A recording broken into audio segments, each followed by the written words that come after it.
حضرت ابو سعید خدری رضی اللہ تعالیٰ عنہ روایت کرتے ہیں کہ رسول اللہ صلی اللہ علیہ وسلم نے ارشاد فرمایا، بنی اسرائیل کا ایک شخص تھا جس نے 99 افراد کو قتل کیا۔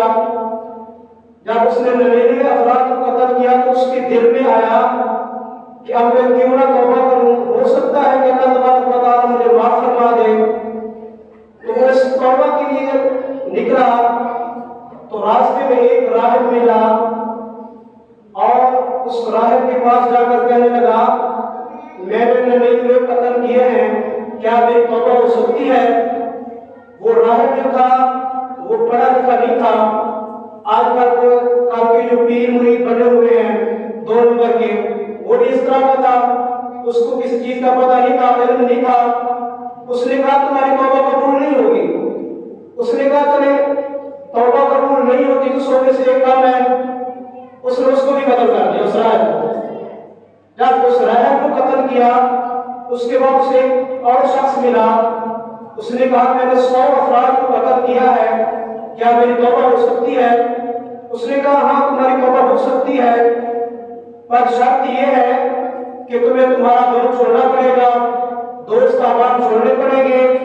اس نے کہا مجھے منظور ہے۔ اس شخص نے کہا آپ ایسا کریں کہ ایک بستی ہے، اس بستی کی طرف چلے جائیں جہاں پہ اللہ والے رہتے ہیں، وہاں تمہاری مغفرت کا سبب بن سکتا ہے۔ تو وہ شخص اب توبہ کے لیے ابھی نکلا ہی تھا کہ راستے میں اس کی موت واقع ہو گئی۔ جب وہ مرا تو عذاب والے فرشتے بھی آ گئے اور رحمت والے فرشتے بھی آ گئے۔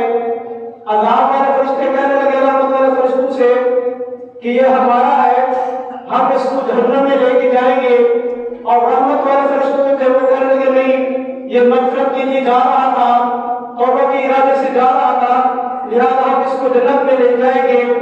آپس میں جب جھگڑنے لگے فرشتے تو اللہ تبارک و تعالیٰ نے ارشاد فرمایا فرشتوں آپس میں جھگڑو مت، آپ ایسا کیوں نہیں کرتے کہ زمین کا فاصلہ جو ہے وہ ناپ لے۔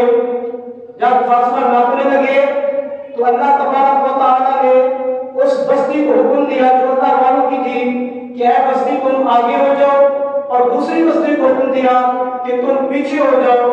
جب یہ فاصلہ ناپا گیا تو جس طرف وہ جا رہا تھا توبہ کے لیے وہ بستی آگے آ گئی اور دوسری بستی پیچھے ہو گئی۔